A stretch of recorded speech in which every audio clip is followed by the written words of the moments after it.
Shalom. First and foremost, I want to give all praises, honor, and glory to Yahweh, Bahasham, Yahweh Shai, Bahasham, Racha Kodash. Double honors to the elders and the apostles of Great Millstone, and peace and blessings to the elect. And today we're going to go into the book of Psalms, the 120th chapter. A song of degrees. A prayer for deliverance from the treacherous. In my distress I cried unto the Lord Yahweh, and he heard me. Deliver my soul, O Yahweh, from lying lips and from a deceitful tongue. What shall be given unto thee, or what shall be done unto thee, thou false tongue? Right. This is referring to the adversaries here that David is praying or singing concerning. And it says here, O deceptive tongue, what will God do to you? How will he increase your punishment? Sharp arrows of the mighty with coals of juniper. Woe is me that I sojourn in Meshech, that I dwell in the tents of Kedar.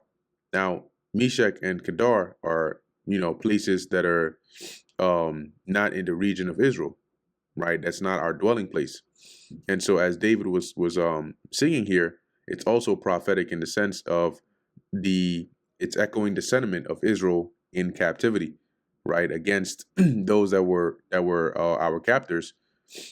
Okay, let's read verse 4 in the NLT. It says, "You will be pierced." This is referring to the captors, right? And you can see how, if we go up a verse, how this can also be applied to Esau, right? In the sense of being our main, one of the main heathens that put us in the worst captivity. It says, "O deceptive tongue, what will God do to you? How will he increase your punishment? You will be pierced with sharp arrows and burned with glowing coals." So what does that sound like? The destruction that will come upon Esau, right? The missiles, which are likened also unto arrows, and the glowing coals. Verse 5, "How I suffer in far off Meshech. It pains me to live in distant Kedar," right? Which is is symbolizing us in distant lands, away from our homeland. Okay. "My soul hath long dwelt with him that hateth peace. I am for peace, but when I speak, they are for war." And that's exactly, once again, echoing the sentiment of Israel being in captivity. Now, David was also speaking about himself being delivered from, wicked men. But in the spirit, you can see the application of this to us. And NLT says, "I am tired of living among people who hate peace." What does it say in concerning Esau? Is it Psalms 50? Am I getting the wrong one? Nope, that's the wrong one. It's 55. I'll just find it with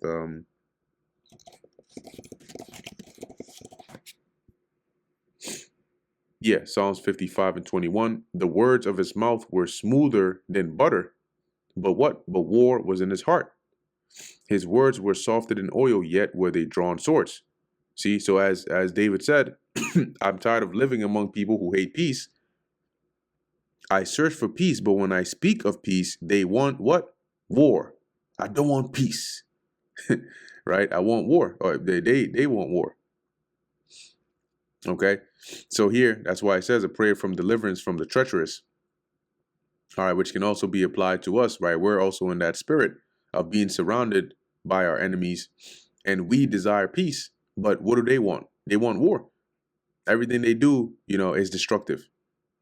But you know what? It won't be long before the Lord delivers us, just as he delivered David, in the times of his distress. And that's the end of the book of Psalms, the 120th chapter. Lord willing, that was edifying to the elect. In closing, I want to give all praises, honor, and glory to Yahweh, Bahasham, Yahweh Shai, Bahasham, Racha Kodash. And until next time, Shalom.